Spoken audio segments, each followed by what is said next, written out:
안녕하세요. 김정미 집사입니다. 목사님이 이렇게 소개하실 줄 몰랐습니다. 주일 오후 핸폰에 저장된 이땡땡 목사님 발신 뚜뚜뚜. 저의 동료들을 찾았고 한마음으로 해주신 기도를 받았습니다. 남편은 저가 불쌍하다고 하고 딸은 우황청심환을 사주었습니다.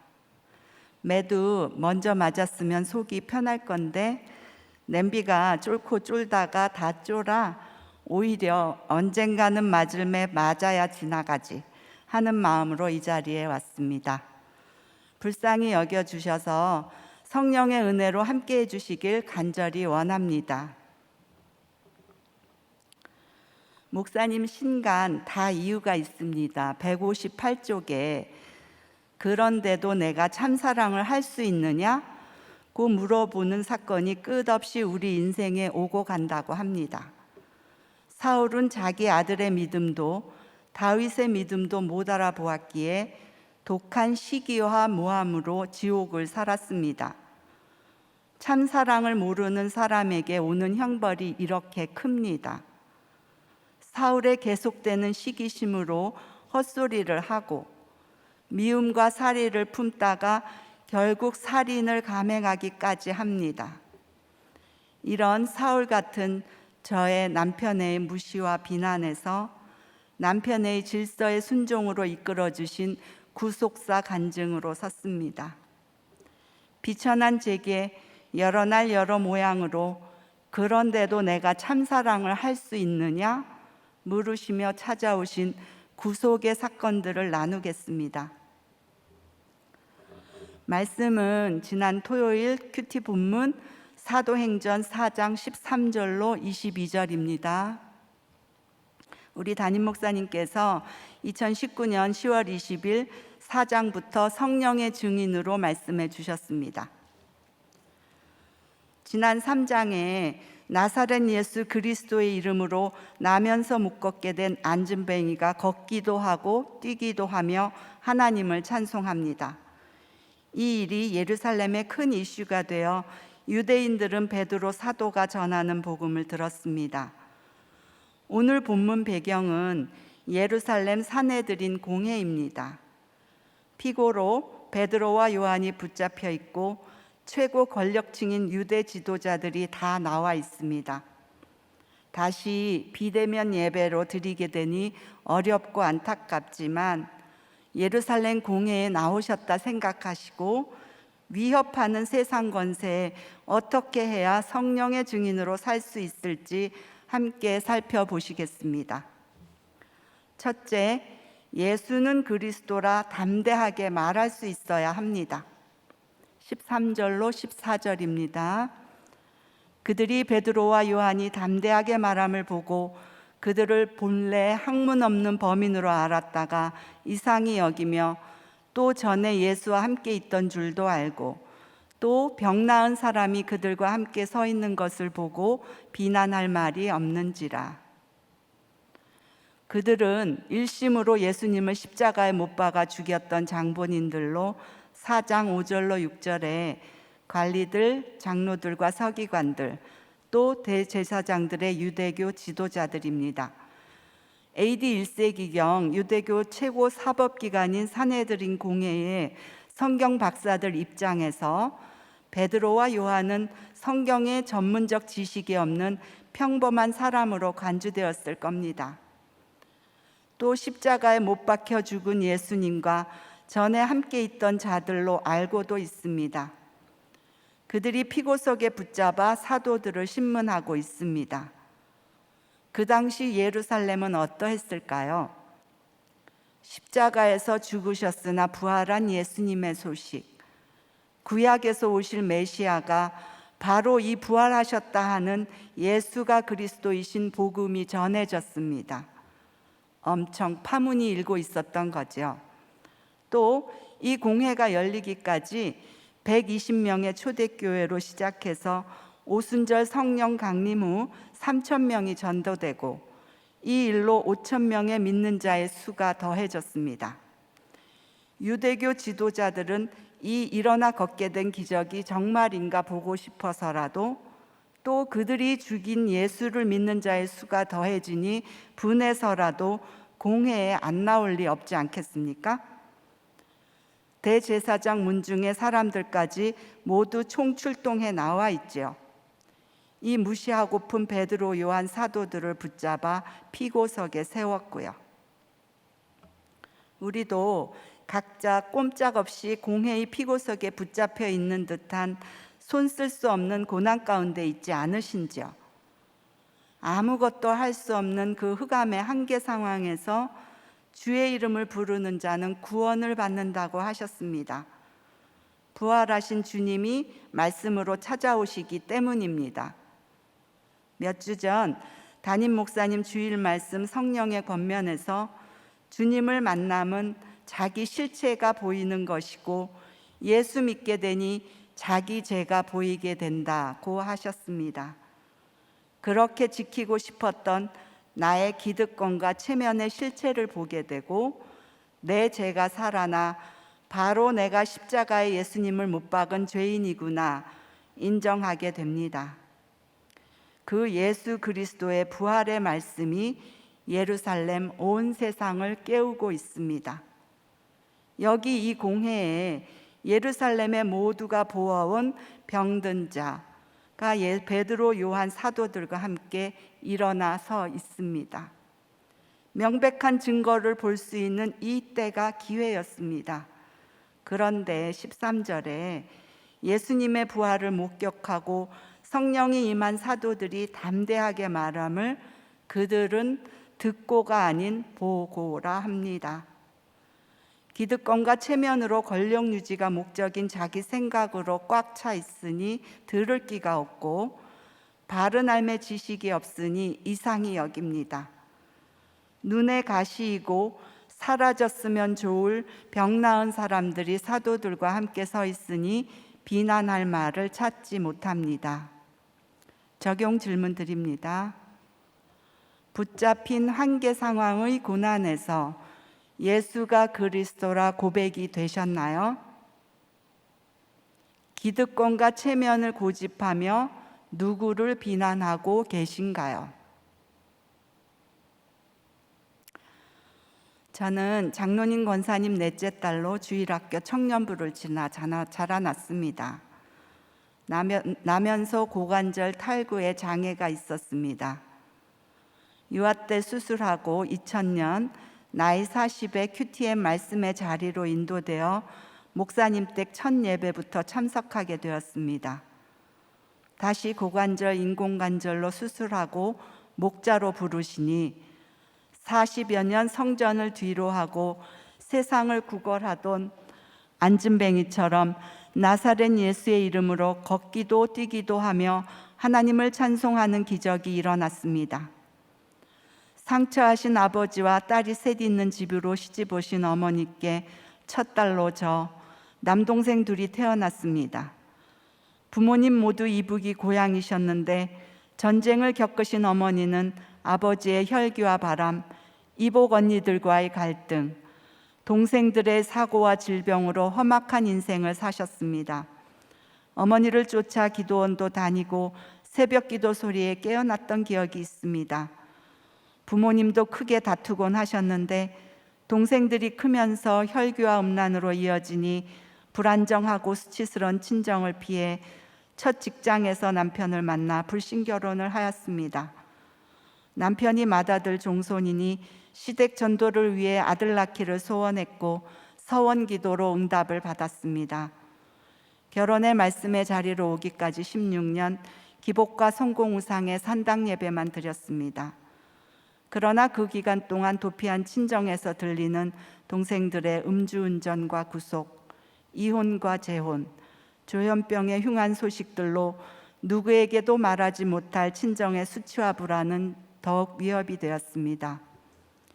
예레미야 1장 5절 말씀, 내가 너를 모태에 짓기 전에 너를 알았고 내가 배에서 나오기 전에 너를 성별하였고, 저희 장애와 이해할 수 없던 친정 사연이 성별하기 위함이라 나팔 소리가 되어 뚫고 들어오셨습니다. 기득권과 체면을 지키고픈 교만과 이기의 죄가 보이기 시작했습니다. 내가 십자가에 못 박은 죄인이구나 인정하니 예수가 그리스도라 눈물의 고백이 되었습니다. 친정 가족사의 수치가 처음 드러난 날이 있었는데요. 휘문고 식당서 예배를 드리기 시작한 겨울 2월에 친정교회 장로님 아버지의 소천이 있었습니다.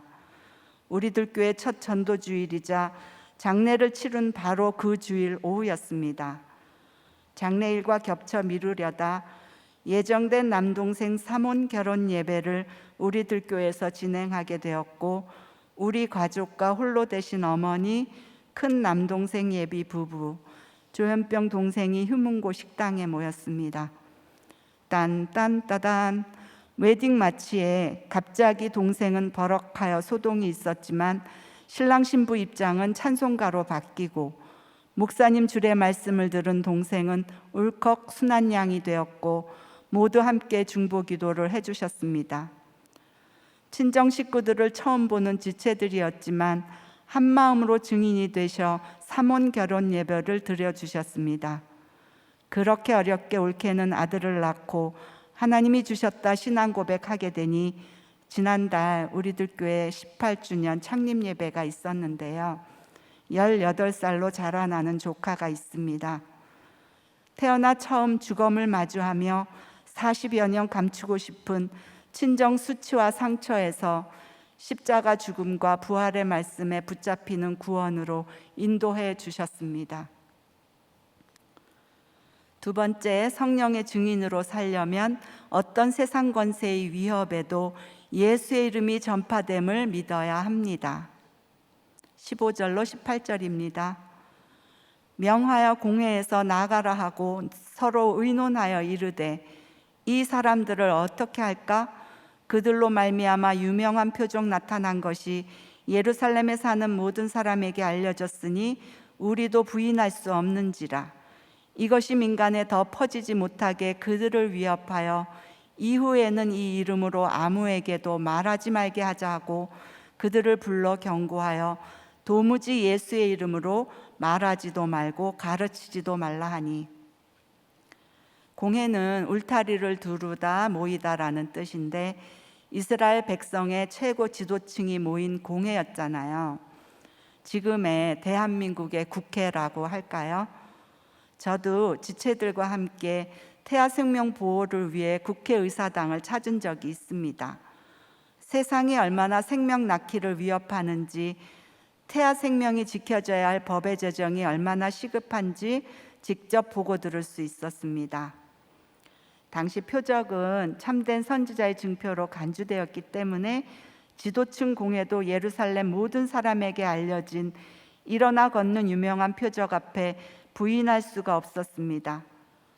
세상은 죽이려는 권세이고 예수 믿는 권세는 내가 죽어지는 권세라 하셨습니다. 사도들을 명하여 나가라 하고 처벌할 국리를 찾지만 명백한 증거와 성령의 증인으로 예수 이름이 전파되는 것을 막을 수는 없었습니다.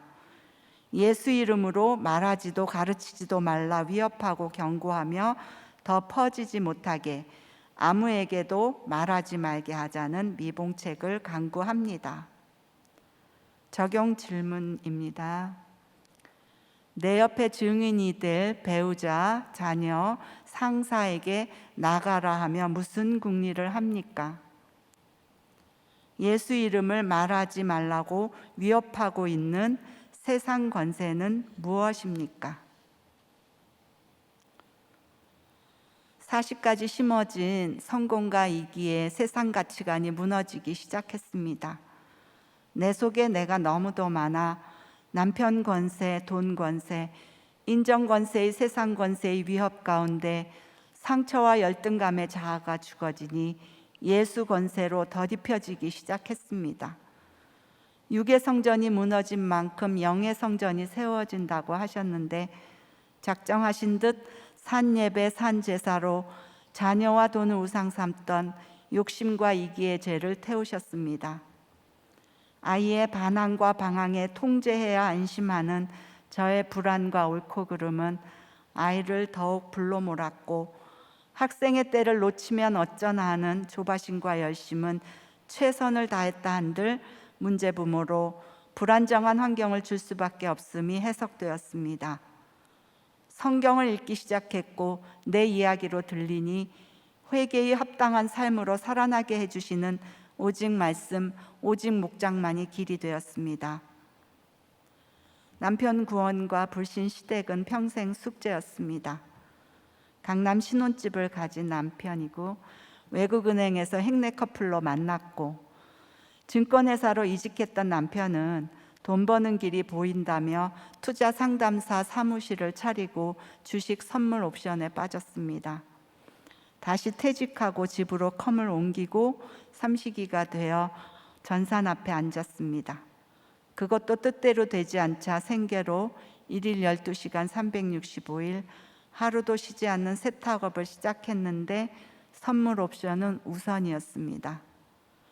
끝이 보이지 않는 중독의 일상에서 지금 돌아보니 20여 년 남편의 분노와 화는 느닷없이 이어졌는데 그날은 주일 예배로 함께 가던 차 안이었습니다. 돈 얘기가 오갈 땐 긴장해야 했지만 예배 가는 길이니 설마 했다가 말 끝에 그럼 우리 돈 없으면 묵혀둔 반지 끼고 갈 데도 없는데 팔아서 쓰면 안 될까? 했다가 차에서 끌어내려 우당탕 길가로 내동댕이 쳐졌습니다. 십자가는 지혜이고 타이밍이라셨는데 손실로 힘든 남편을 잃지 못하고 말 한마디 받지 못해 살얼음의 날을 지났습니다. 말씀이 들리니 감사한데 때 순종 못했던 제 죄에 절망하니 고통이 따랐습니다. 13년 6월 19일 회복의 약속의 큐티인 제목으로 이사야 57장 18절로 19절 큐티 나눔입니다. 내가 그의 길을 보았은즉 그를 고쳐줄 것이라. 그를 인도하며 그와 그를 슬퍼하는 자들에게 위로를 다시 얻게 하리라. 입술의 열매를 창조하는 자 여호와가 말하노라. 먼데 있는 자에게든지 가까운 데 있는 자에게든지 평강이 있을지어다 내가 그를 고치리라 하셨느니라. 겉으로는 힘든 세탁일을 하면서 남편의 빚으로 끌었을 수 있는 돈이 얼마인지 저는 알 수 없었습니다. 매일 단타로 하루 손익에 일희일비하며 치닫을 때 내가 살아서는 저 남편은 변하지 않겠구나 인정이 되었습니다. 고쳐보겠다며 저의 사울 같은 미움과 살이로 무시하고 비난했던 제 죄의 절망이 되었습니다. 이제는 주님이 고쳐주신다는 약속의 말씀을 붙잡는 것 외엔 할 수 있는 것이 없었습니다. 시부님은 양조장을 하셔 세상 권세로 위협하셨는데 부친에게 받은 압제와 눌림에 원망과 분노로 있고 가장의 책임이 무거워 경계를 넘었습니다. 주식에 손실이 있을 때마다 압력밥솥의 증기가 칙칙 나오듯 폭언과 폭력이 나왔습니다. 남편의 주식 중독으로 값을 치르며 불신가치의 대적과 비방을 받아내고 전도에 미련한 것이 훈련되기까지 인내하고 유할 여러 날이 더 필요했습니다. 정말 주식이 답인 남편과 몸집이 커가는 자녀 사이 대립과 적개심의 위협은 남편과 자녀 사이 실패와 외로움의 시간들로 칼라류의 물방울이 이런가 했습니다. 2년 전 중독의 끝이 보이는 부부 목장 나눔으로 알게 된 일입니다. 남편은 빚을 지고 더 이상 갚을 길이 없자 일터를 정리했습니다. 그리고 운전일을 찾았습니다. 운전을 하면서도 정지 때 주식 매매를 한다고 태블릿을 샀고 실지해봤다고 합니다. 그러나 도저히 생명의 위협을 느꼈다고요. 그리고 나서 처음 보는 태블릿을 제게 준 적이 있습니다. 여기서 중독에는 여러 중독들이 있는데요. 그 중에서 특히 도박 중독에 대해서 살펴보려고 합니다. 첫째, 도박장에 없는 것 3가지가 있다고 해요. 시계와 창문 그리고 거울이라고 합니다. 도박장을 운영하는 사람들이 시계를 없애고 창문을 막음으로 시간과 공간을 초월하는 장소로 만들고 또 자신이 지금 어떤 모습을 하고 있는지 알 수 없게 만들어 얼마나 망가져가는지 볼 수가 없고 사리 판단을 할 수 없을 만큼 지치도록 만들어야 도박장 주인은 더 많은 수입을 챙길 수 있다고 합니다. 두 번째, 도박의 다른 이름은 거짓말이라고 해요. 왜냐하면 자신이 어떤 패를 들고 있는지 감추는 것이 도박의 핵심이니 좋은 패든 나쁜 패든 상대를 속일 수 있어야 하고 거기에서 포커페이스라는 좀처럼 자기 감정을 얼굴 표정에 드러내지 않는 뜻의 단어가 나왔다고 합니다. 이 거짓말이 습관이 되고 사물 판단의 인지는 왜곡으로 이어지고 통제력의 착간이 수반된다고 하네요. 세 번째, 본인이 인지를 위해서 가족은 먼저 그들의 심리적 고통에 관심을 가져야 하는데 그로 인한 피해를 비난하기보다 희망을 주어 치료가 필요한 질병임을 인정하고 도와줄 가족이 같이 협력해 치료로 나아가는 것이 좋다고 합니다. 저희 지금 목장에도 남편이 도박 중독으로 힘들게 이렇게 섬기고 있는 지체가 있습니다. 시부님께는 복음을 전해 한동안 교회도 출석하셨지만 평생 드리던 제사는 어쩌지 못하셨습니다. 결국 시동생 부부에게 넘기시고 예수의 이름을 더 이상 말하지 말라시며 출입을 막으시고 핍박을 하셨습니다. 세 번째, 성령의 증인으로 살려면 하나님 앞에서 우리로 보고 들은 구원을 말합니다. 19절로 21절입니다. 베드로와 요한이 대답하여 이르되 하나님 앞에서 너희의 말을 듣는 것이 하나님의 말씀을 듣는 것보다 옳은가 판단하라. 우리는 보고 들은 것을 말하지 아니할 수 없다 하니 관리들이 백성들 때문에 그들을 어떻게 처벌할지 방법을 찾지 못하고 다시 위협하여 놓아주었으니 이는 모든 사람이 그 된 일을 보고 하나님께 영광을 돌림이라. 종교 지도자들이 위협과 경고에 사도들이 물러나야 할 건데 오히려 공회 지도자들에게 반문합니다. 하나님 앞에서 세상 권세의 말을 듣겠는가? 아니면 하나님의 말씀을 듣겠는가? 띵크하고 선택해보라 합니다. 이기고 이기려는 본성의 우리는 이해관계나 조금만 유익이 있어도 본능적으로 줄을 어디 설까 합니다. 코로나로 모두가 갇혀있는 이 시대, 지금 내 사건에서 누구 말을 들을지의 선택이 더욱 중요한 때 같습니다. 속담에도 콩 심은 데 콩 나고 팥 심은 데 팥 난다고 하였지요. 갈라디아서 6장 7절에 사람이 무엇으로 심든지 그대로 거두리라셨습니다. 무엇을 선택할지 분별의 몫은 내게 있습니다. 분별은 욕심이 없을 때 가능하다고 하셨는데요. 그 욕심을 보고 가지치기 할 수 있는 힘은 하나님의 말씀을 듣고 같은 실패를 겪어 성령의 권면이 있는 공동체를 통해 가능하지 않겠습니까? 20절, 사도들도 우리라고 하셨네요. 예수님을 3번 부인했던 베드로 사도였습니다. 더 이상 세상 권세가 두려움이 대상이 아닌 것을 깨달았습니다. 우리로 전혀 위축되지 않고 당당하게 하나님 앞에서 보고 들은 것, 구원을 말하지 아니할 수 없다고 합니다. 그러나 종교 지도자들은 진정 두려워할 대상인 주님을 모르고 있습니다. 하나님을 두려워하니 하나님께 영광을 돌리는 백성들 때문에 다시 위협하고 놓아주는 것 외엔 방도가 없습니다. 22절, 이 표적으로 병 나은 사람은 40여 세나 되었더라. 그 당시 한평생이라고도 할 수 있다는 40년, 예루살렘 모두에게 보이시고 부활의 주님을 믿으라 섭리하신 주님의 전략으로 우리는 소망이 있습니다. 사망에서 생명의 길로 인도하시고 상처에서 일으켜 주셨습니다. 그 하나님의 말씀을 듣고 우리로 보고 들은 구원을 말할 수 있는 성령의 증인 되시는 저와 여러분 되시면 좋겠습니다. 적용 질문 드립니다. 어떤 말을 듣고 싶으신가요? 내 속에 세상을 지지하는 듣기 좋은 말입니까?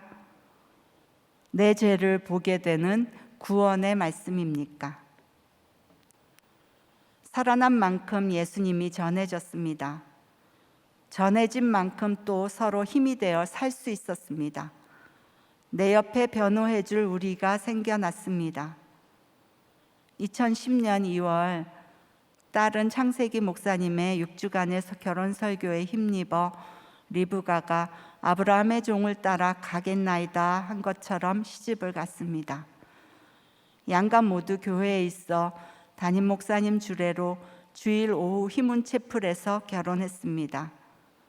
공동체로 함께 해주신 축복과 기도는 그날 창세기 주일 말씀 제목처럼 후한 선물이 되었습니다. 딸은 갑상선암을 수술하고 큰 손녀의 뇌전증으로 독박 육아를 감당합니다. 마침 이번 7, 8월 새싹 큐티인에 손녀들이 메론 빙수 만들기를 선보이며 일로 힘든 사위에게 아빠 화이팅 응원하고 있습니다. 불신 결혼은 안 돼요. 정말 안 돼요를 들었던지 작년 겨울 혼이 난 아들 며느리 새내기 신혼 나눔이 부부 목장 보고서로 올라와 감사합니다. 땅끝 같은 남편의 중독과 분노에 37년 순종하니 이제는 건져주셔서 세일을 주시고 매주 준 목장에 들어갑니다. 작년 코로나로 병원 출입이 제한될 때 7년 전 큐티했던 이사야 57장 약속의 말씀으로 시부님의 구원을 이루어 주셨습니다. 부산에 계시는 시부님은 요양병원에서 3년여 투병을 하셨는데요.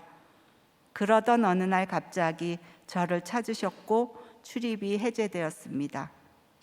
작년 1월 초 담도가 부어 통증으로 요양병원에서 대학병원으로 옮겼을 때입니다. 공동체 중보 기도로 전했던 예수의 이름을 부르시자 했고 남편이 증인되어 예수가 그리스도라 따라 부르시고 아멘으로 화답하셨습니다.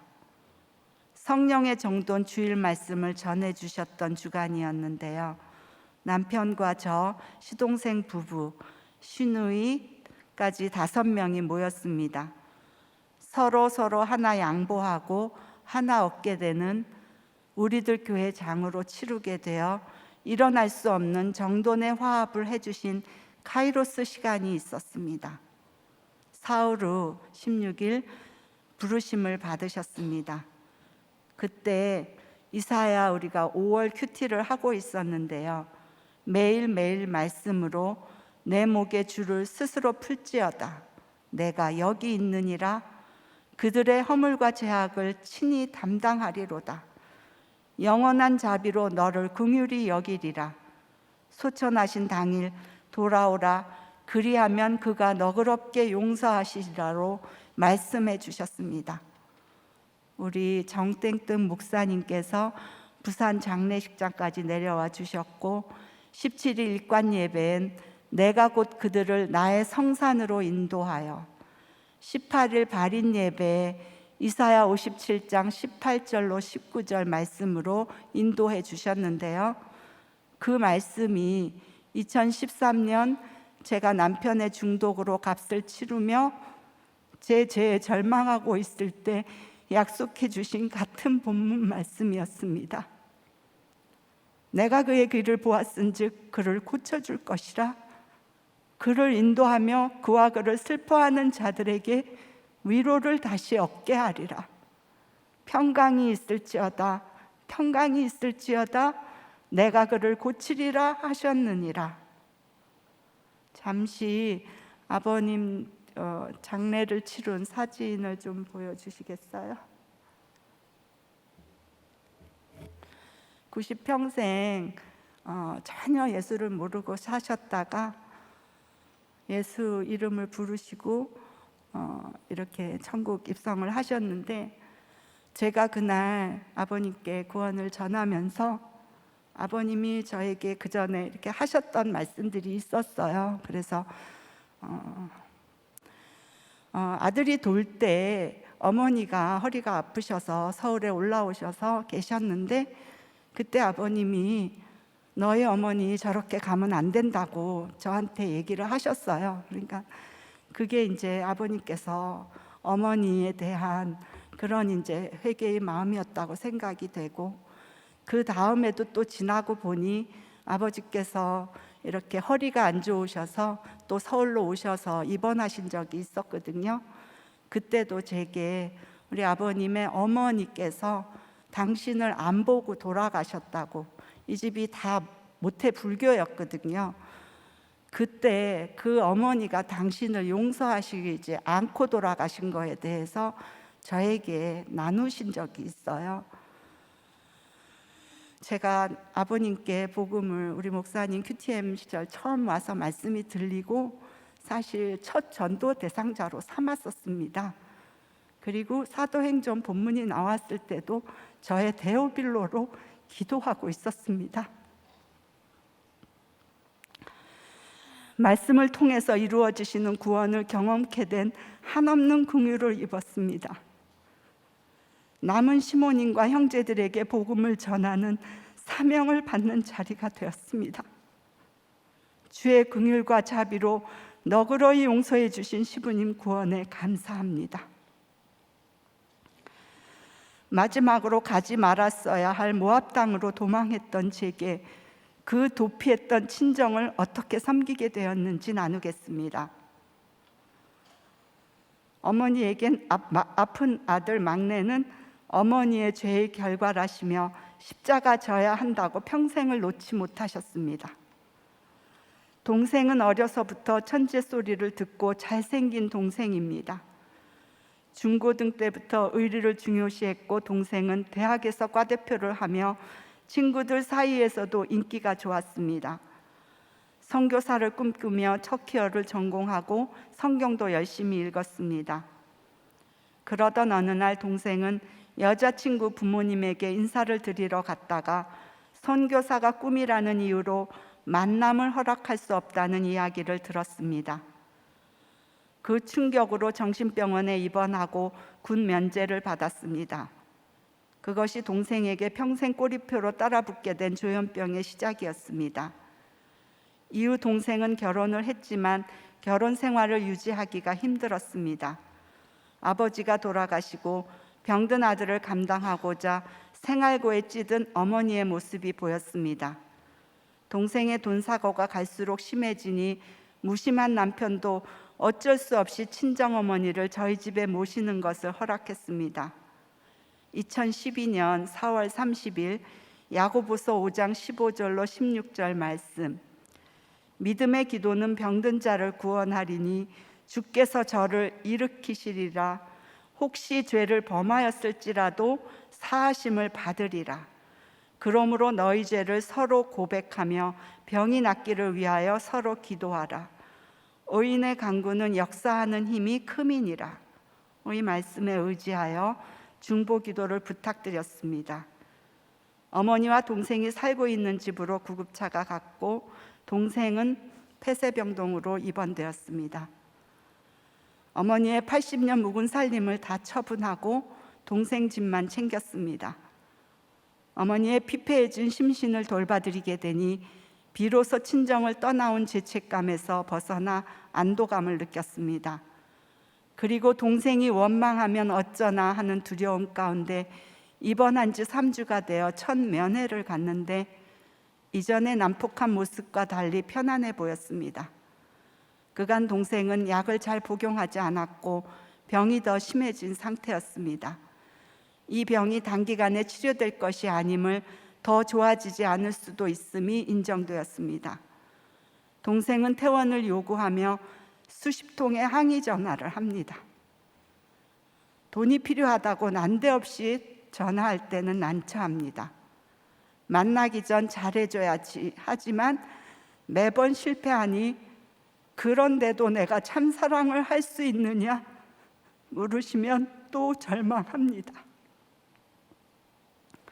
수년 입퇴원과 재활 과정을 통해 상태가 호전되어 지금은 서울시에서 제공하는 자립생활주택에서 생활합니다.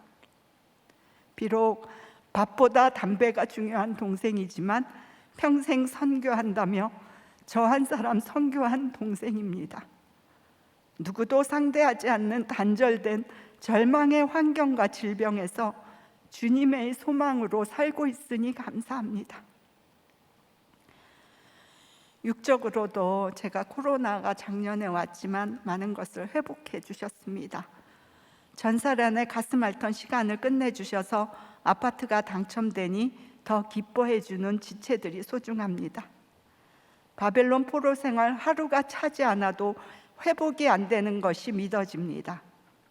주님의 때가 반드시 있음을 배웠습니다. 구원을 위해서 큐티는 해도 안 해도 되는 것이 아니라 반드시 해야 함을 경험했습니다. 불신결혼의 죄패로 이 땅에서 말이 통하지 않는 지옥을 경험하게 하시고 세상 위협에도 가정을 지킬 수 있도록 도와주시니 감사합니다. 손 쓸 수 없는 고난 가운데 십자가 말씀을 듣고 보고 들은 구원을 말할 수 있는 우리로 함께할 목장 공동체로 힘이 되게 해주시니 감사합니다. 저가 이렇게 늦게 시킨 거 아시겠죠? 되게 딱딱하죠? 예. 죄송합니다. 근데 왜 늦게 시켰다고 생각해요? 제가 예. 이렇게 경직이 좀 있고요. 네. 긴장을 좀 하고 재미를 못 줘요. 네, 왜 재미를 못 주는 것 같아요? 그게 좀 그러니까 맨 처음하고 질리게 지금 해요, 사람을. 네? 사람을 좀 질리게 하는 것 같아요, 제가. 그러니까 처음하고 지금하고 좀 달라졌다고 본인이 느끼세요? 안 달라졌나 봐요, 목사님 물으시는 거. 아니, 그러니까 지금 고난이 많이 왔잖아요. 네. 예, 고난을 통해서 이렇게 본인이 좀 많이 달라졌다 이런 생각은 하세요? 제가 이번 새벽 큐티 준비하면서 네. 진짜 이제 남편 주식 중독으로 진짜 네. 비난을 많이 했더라고요. 네. 그리고 또 제가 이렇게 먼저 믿은 자잖아요. 네. 근데도 불구하고 왜 너 회개 못하니? 그 네. 죄가 너무 커요, 제가. 맞아. 그게요, 유대인의 죄가요. 네. 왜냐하면 저희 친정이 장로님 권사님으로 네. 또 이제 어머니의 어머니 외할머니도 믿으셨고 그리고 이제 또 외가가 목사님도 계셨고 이 사연들이 좀 많거든요. 그러니까 저는 살면서 이런 일이 있는지 몰랐어요. 어떻게 이런 일이 맨날 입만 열면 어떻게 이런 이게 예, 주제가 한 거죠. 그래서 제가 우리 공동체에 와서 제 별명이 사실은 창피하지만 저가 심각해요. 저 항상. 예. 그래서 항상 이렇게 무슨 얘기를 해도 예. 미간이 찌푸려지는 사람이거든요. 예. 그게 참 죄송합니다. 그러니까 지금 굉장히 자유롭게 얘기하셔서 네. 감사한데, 근데 이해가 막 되는 게 사실은 이 시티은행에서 둘이서 이렇게 다 근무하다가 저렇게 그래요. 그냥 학벌도 좋고 미모에 그냥 그리고 결혼을 했는데 이 금방석에 앉혀주지 못할 망정 이제 이렇게 그냥 제가요 주식으로 은행 다니면서요 실제로 현금을 이렇게 하잖아요. 그렇죠. 돈방석에 제가 앉았었어요. 실제로 우리가 네. 돈방석. 네, 그렇지. 네. 돈방석에는 미리 옛날에 앉았지, 그죠? 그런데 내가 지금 한 18년 지금 QTM서부터 오셨어. 근데 지금 18년 보니까 이종훈 집사님은 정말 이 주식 중독이 있어요. 그런데 집사님이 그렇다고 해서 한 번도 돈 벌지 않았잖아요. 네. 모든 돈은 이종훈 집사님이 주식을 아무리 잃어도 세탁소도 하고 중국집도 열어보고 우유 배달도 했어요. 예, 다 해서 오직 김정미한테 갖다 주려고 그렇게 수고를 했는데 거기는 맨날 남편한테 손가락질만 하니까 그 어떻게 그럴 수가 있냐고 이러니까 그게 그냥 여기까지 소문이 나서 못 썼지요 그동안에. 예. 그런데 그러니까 이종훈 집사가 너무 이제 가장의 책임을 다하려고 거기도 이제 부잣집 아들이 그래서 결국은 저기 강남의 그 롯데캐슬에서 살다가 그것까지 다 날리고 그러니까 기가 막히지 그냥 집사님이. 그런데 글쎄 그렇게 다 날리고 요새 글쎄 아파트 당첨이 됐대요. 어디 동네예요? 아, 말해도 돼요? 뭐 아니, 어때요? 소위 로또라고 하더라고요. 아유 롯데가 아니고 로또. 네. 예. 네, 어느 로또 동네, 당첨됐어요. 어느 근데요, 동네? 목사님, 네. 그것도 너무 참 감사한 게, 예. 제가 우리들 교회를 시작하면서 네, 네. 이제 남편이 주식을 했기 때문에 집을 다 팔기 시작했어요. 네, 저가 집이 좀 있었어요, 두 채가. 네. 근데 어쨌든 그렇게 된 돈으로 남편은 주식을 다 했고요. 예.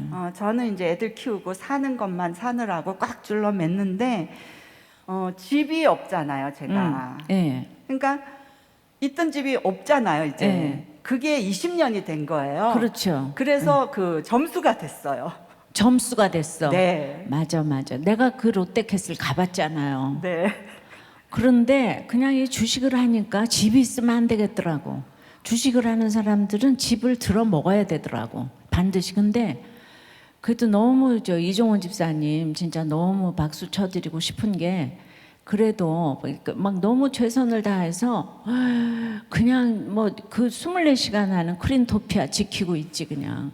막 육체 노동하지 뭐 이거 다 해서 어떻게든지 정말 가장으로서 이제 서 있으려고 했던 게 너무 기가 막히고 그리고 지금 그렇게 부자로 살았으면 두 분이 예수도 안 믿고 흘러 떠내려갔을 건데 이렇게 이제 그래도 집사님이 우리들께 붙어 있었던 것이 너무 수지 맞았던 것 같고 아이들이 정말 아이들이 여기서 신결혼 다 했고 그 다음에 그냥 사위는 또 너무 또 지금 잘 나가고 있잖아요.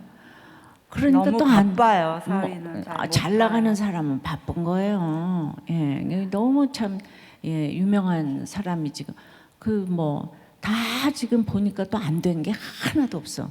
그리고 마지막에 로또로 아파트까지 당첨이 되고, 그러니까 알맞은 가난보다 좋은 가정교육이 없다고 하는데, 그러니까 아들 딸 그냥 그 아들도 그렇게 그냥 안 나오려고 교회 그러더니 지금 전부 다 이렇게 신결혼을 하고 그래서 참 하나님이 그러니까 여기 돈이 있고 없고를 다 떠나서 붙어 있으면 수지 맞는 거다라는 그 생각을 하고 이제 삶의 어떤 이제 가치관을 그렇게 이제 낮아지지 않으면 도저히 배울 수가 없기 때문에 그래서 맨 처음에 집사님이 그렇게 경직됐고 유대인이고 잘났거든요. 그러니까 너무 옆에 사람들이 힘들게 하는 거예요. 그러니까 이종원 집사가 그렇게 수고를 했죠. 그리고 자기 고마워요. 돈도 하나도 안 벌면서 맨날 이종원 집사만 욕해. 목사님, 네, 거기에는요, 제가 돈을 벌었던 사람이다라는 또 죄가 있어요. 그렇지. 그런 죄가 또 있어. 저 인정받았. 그렇지. 그러니까 시티은행에서 내가 같이 했던 사람인데. 제가 직장을 버리고 나왔거든요. 그렇지. 그러니까 따라갈 수가 없어 집사님을 모든 것이 그대만 보면 작아지는 나 이렇게 되니까 그래도 이종훈 집사 난 너무 박수 쳐주고 싶고요. 네. 너무 열심히 살았어요. 근데 그냥 하도 저 부인이 정말 자기는 괴롭힌다고 생각 안 하지만 김정미 얼굴만 보면 괴로워. 따라갈 수가 없으니까. 이번에도 남편이 이런 말을 했어요.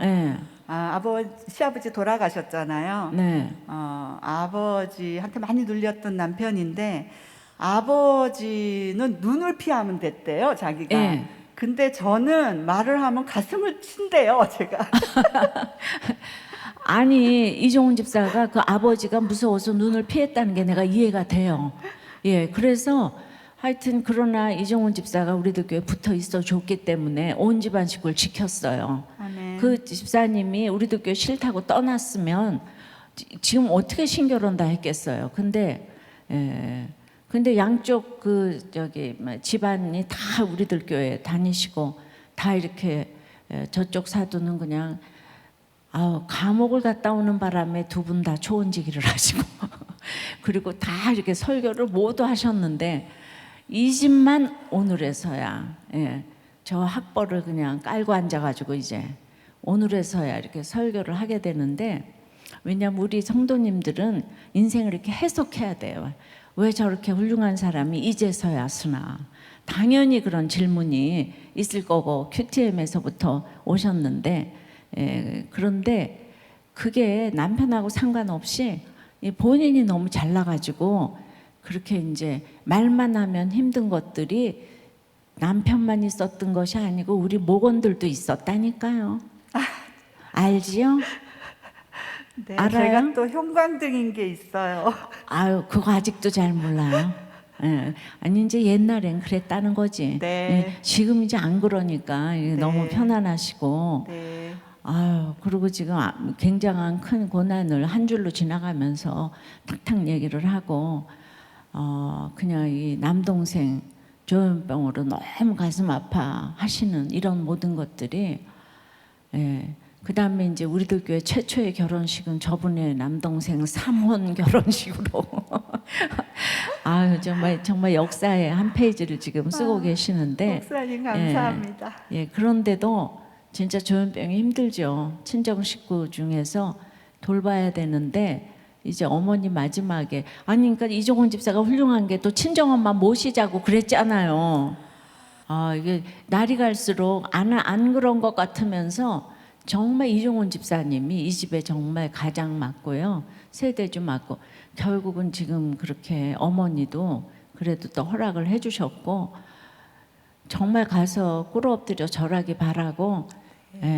집안에는 정말 그 남자가 중요한데 하여튼 그분이 아무리 어쩌고 저쩌고 믿음의 이제 슬럼프도 있고 그렇지만은 그래도 우리들 교회를 떠나지 않았잖아요. 난 그것만으로도 박수를 그냥 골백번 쳐드리고 싶고 이제 온 집안 식구가 너무너무 잘 됐고요. 다 믿음으로 섰고 집사님의 이제 수고가 너무나 많았죠. 친정 얘기는 듣기만 해도 가슴이 시린데 지난번에는 이성원 평원님이 여동생의 평생 계속되는 조현병 때문에 그분이 깨어있지요. 또 좋은 걸 좋아할 겨를이 없어. 그래서 너무 수고 많이 하셨어요. 이렇게 로또 아파트 한 줄 수가 없어. 그 수고한 거 생각하면은 너무 하나님의 은혜고 보호하심이고 이제 온 집안 식구가 이제 다음번에는 이종원 집사님이 거기 서서 간증 한번 했으면. 오늘 이 얘기를 듣고도 간증을 안 하면 그거 안 되는데 정말 너무 이종원 집사님 수고하셨고요. 초원님 너무너무 수고하시고 지금도 하고 계시고 하나님이 갚아다 주신다고 생각해요. 감사합니다. 갚아주셨고 앞으로도 갚아주실 거예요. 감사합니다. 할렐루야. 아멘. 말씀을 맺겠습니다. 위협하고 경고하는 세상 권세에 성령의 증인으로 증거하라 하십니다. 내가 죽어지는 예수 권세로 덧입으라 하십니다. 예수는 그리스도라 담대하게 말할 수 있는 우리가 되기를, 죽이는 세상 권세에 두려워하지 아니할 수 있도록 어떤 세상 권세로 붙잡아 위협할지라도 예수의 이름이 전파됨을 믿습니다. 하나님 말씀을 듣고 공동체로 함께 보고 들은 구원을 전하는 저와 여러분 되시길 간절히 기도합니다. 기도하겠습니다. 하나님 아버지, 십자가에 못 박은 제 죄를 인정하게 하시니 참 감사합니다. 친정의 부끄러운 가족사와 수치의 사건들에서 자유하게 하시는 말씀으로 건져주시니 감사합니다. 세상의 위협에 두려워 행한 불신결혼의 죄를 회개합니다. 예수가 그리스도 되신 성령의 일어남의 기적으로 증거하는 인생 되길 간절히 원합니다. 그런데도 내가 참사랑을 할 수 있느냐 물으시는 사건 앞에 주여 불쌍히 여겨 주시옵소서. 우리의 가정과 자녀를 위협하고 유혹하는 세상 권세에서 건져 주시옵시고 죄와 중독에서 떠날 수 있길 원합니다. 죽어가는 자녀들이 살아나고 깨어지는 가정을 회복시켜 주시옵소서. 어렵고 어지러운 세상입니다. 주여 성령의 통치가 증거되게 하여 주시옵시고 악을 선으로 갚을 수 있는 십자가 지기에 부족함 없도록 성령의 증인으로 살아내는 우리 되게 하여 주시옵소서. 교회를 위하여 기도합니다. 말씀의 공동체를 지켜주시고 세상 권세에 두려워하지 않을 수 있는 담대함으로 말씀 묵상과 가정 중수의 사명을 온전히 감당하길 원합니다. 준비되는 여름 사역에 기름 부어 주셔서 예수의 이름이 전파되게 하여 주시옵소서. 말씀을 전하시는 담임 목사님께 성령의 권능으로 함께 하셔서 성령의 권면하시기에 강건함으로 안위하여 주시고 남은 그리스도의 고난에 동참하는 우리들 성령의 백성이 되어 힘이 되게 하여 주시옵소서. 함께 동역하시는 사역자님들의 필요를 채우시고 십자가 지혜와 분별로 감당하실 수 있길 원합니다. 땅끝에서 헌신하시는 세계 열방 선교사님들께 모든 위협과 사단의 대적에서 지켜주시옵소서. 코로나 백신이 원활히 보급되고 집단 면역이 되어 속히 종식되고 대면 예배로 우리의 일상이 회복되게 하여 주시옵소서. 사람을 두려워하지 않고 하나님을 두려워하는 나라의 지도자들을 세워주시고 인권이 왕노릇하는 이 시대 낙태 허용법이 개정되고 평등법의 악법들을 막아주시옵소서. 태아생명보호법이 제정되어 죽어가는 태아 생명을 지켜주시옵소서. 나사렛 예수 그리스도의 이름으로 기도드리옵나이다. 아멘. 이 시간 말씀을 기억하며 함께 기도하도록 하겠습니다. 베드로와 요한은 공회 앞에서 두려워하지 않고 담대하게 예수의 이름을 외칩니다. 그 예수의 이름 앞에 자신의 죄와 실체가 드러나고 회개하고 돌아와야 하는데 종교 지도자들은 도리어 베드로와 요한을 위협하고 예수의 이름으로 말하지도 말고 가르치지도 말라고 합니다. 그러나 베드로와 요한은 사람의 말이 아닌 하나님의 말씀을 듣기에 그 이름을 말하지 않을 수 없다고 합니다. 우리가 담대하게 외쳐야 할 공회는 어디입니까? 여전히 듣지 아니하고 도리어 예수의 이름을 말하지 말라 거부하는 곳은 어디입니까? 그런데 그곳에서 우리는 누구를 두려워하고 있습니까? 하나님을 두려워해야 하는데 사람이 두렵고 하나님의 말씀을 들어야 하는데 세상의 말들에 끌려다니고 있지는 않습니까? 여전히 예수의 이름을 말하지 못하고 예수의 이름으로 살지 못하는 세상의 위협 앞에 두려워하고 있는 연약하고 못난 우리를 주님 불쌍히 여겨 주시옵소서. 이 시간 오늘 우리에게 주신 말씀으로 기도하기를 간절히 소망합니다. 말씀으로 먼저 내가 변화되게 하여 주시옵고 베드로와 요한과 같이 성령의 충만함으로 담대하게 예수의 이름을 부르는 증인이 되게 하여 주시옵소서. 내가 만난 예수 그리스도를 그 십자가와 부활을 담대히 전하게 하여 주시옵고 세상에 끌려다니는 것이 아니라 말씀에 붙들리는 인생 되게 하여 주시옵소서. 성령 충만하게 하여 주시옵소서. 함께 주여 외치며 기도하겠습니다. 주원님께서는 자신 또한 40년 동안 못 걷게 되니가 자신이라고 하셨습니다. 그리고 말할 수 없는 가족의 아픔이 있다고 나눠 주셨습니다. 육신으로, 정신적으로, 영적으로 병들어 걷지 못하는 우리의 가족들을 이 시간 함께 기도하기를 소망합니다. 육신의 질병으로 큰 고통 가운데 있는 우리 가족들을 불쌍히 여겨 주시옵소서. 40년간 병들어 걷지 못하는 사람을 걷게 하신 주님, 육신의 질병 가운데 있는 우리의 가족들을 불쌍히 여겨 주시옵고 말씀으로 살아나게 하여 주시옵소서. 성전으로 나와 마음껏 하나님을 노래하게 하여 주시옵소서. 죄와 중독, 물질의 산 가운데 거하며 성전을 등진 채 세상을 향하여 헛된 것을 구걸하고 있는 우리의 가족을 불쌍히 여겨 주시옵소서. 고통과 절망 가운데 참된 소망을 알지 못한 채 있는 나의 배우자, 나의 자녀, 부모 형제들을 불쌍히 여겨 주시옵고 주의 이름을 부르는 자에게 구원을 주신다는 그 주님의 이름을 함께 부르며 함께 걷고 뛰며 성전 안에 들어가 예배하며 찬송하는 구원의 은혜를 주시옵소서. 이 시간 사랑하는 가족들을 위하여 함께 기도하도록 하겠습니다. 오늘 말씀 속 종교 지도자들의 위협과 같이 꼼짝할 수 없는 두려운 상황이 코로나로 인해 일어나고 있습니다. 생명의 위협, 생계의 위협을 넘어 우리의 믿음까지 위협당하고 있습니다. 몸과 마음의 질병과 고통, 경제적인 어려움, 가족 안의 갈등 등 수많은 고통 가운데 있는 우리의 성도들을 불쌍히 여겨 주시옵고 울림기도회와 큐티기도회 각 목장의 기도 제목들을 주님 기억하여 주시사 주의 이름을 부르는 그 간구에 역사하여 주시옵소서. 날마다 말씀으로 우리를 세우시는 김영재 담임 목사님 영역의 강건함으로 지켜주시옵고 그 모든 사역 위에 기름 부어 주시옵소서. 특별히 이번 주 토요일부터 진행되는 주일학교 여름 사역 가운데 기름 부어 주시옵고 코로나로 힘겨운 때를 보내고 있는 우리의 자녀들이 사도행전 2장의 말씀과 같은 놀라운 성령의 선물을 받아 저 변화되는 놀라운 역사가 있게 하여 주시옵소서. 준비하는 모든 미취학, 취학, 청소년부 모든 교육자와 교사와 스태프들에게 성령의 기름 부어 주시사 이 귀한 사역을 통해서 하나님의 놀라운 역사가 이루어지는 시간들이 될 수 있도록 인도하여 주시옵소서. 코로나의 확산을 주님께서 막아주시옵고 백신이 잘 공급되어 모두가 안전할 수 있도록 지켜주시옵고 폭염 가운데 현장에서 수고하는 모든 의료진과 그 땀과 눈물을 불쌍히 여겨주시사 코로나의 확산이 멈추고 속히 종식되게 하여 주시옵소서. 인권 평등이란 말로 나라의 근간을 무너뜨리는 차별금지법 평등법 막아주시옵고 하나님이 주신 어린 생명을 지키는 태아 생명법이 제정되게 하여 주시옵소서.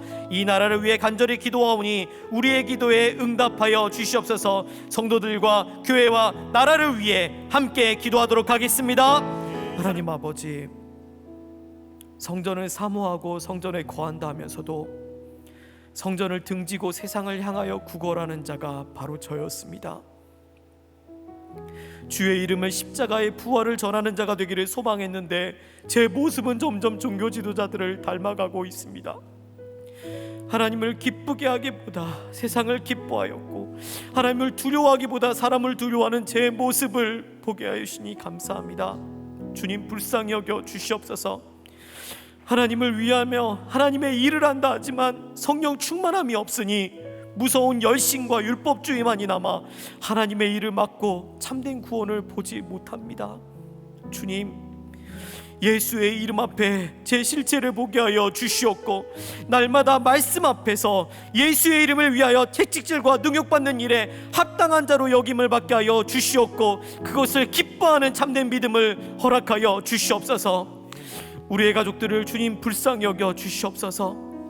육신과 정신, 영적으로 병들어 걷지 못하는 우리의 가족들이 주님을 만나게 하여 주시옵고 성전의 기쁨과 영광을 경험할 수 있게 하여 주시옵소서. 날마다 말씀이 임하게 하여 주시옵고 참된 구원이 참된 공동체를 만나 인생이 망황이 그쳐지고 모든 죄와 중독이 끊어지고 예수의 이름으로 살아나게 하여 주시옵소서. 코로나로 힘겨운 때를 겪고 있는 모든 성도들을 주님 불쌍히 여겨 주시옵소서. 각자의 삶 속에 수많은 고통들로 몸부림치고 있습니다. 세상의 위협과 채찍질, 능욕에도 예수의 이름으로 살아내는 성령의 증인들이 되게 하여 주시옵고 주 예수의 이름으로 날마다 주시는 말씀으로 믿고 살고 누리는 모든 성도들이 될 수 있도록 주님 함께하여 주시옵소서. 그 모든 상황들 속에서 주의 이름을 부를 때 주님 응답하여 주시옵소서. 교회를 이끌어 가시는 김양재 담임 목사님 건강 지켜주시옵고 성령의 큰 권능으로 충만케 하여 주시옵소서.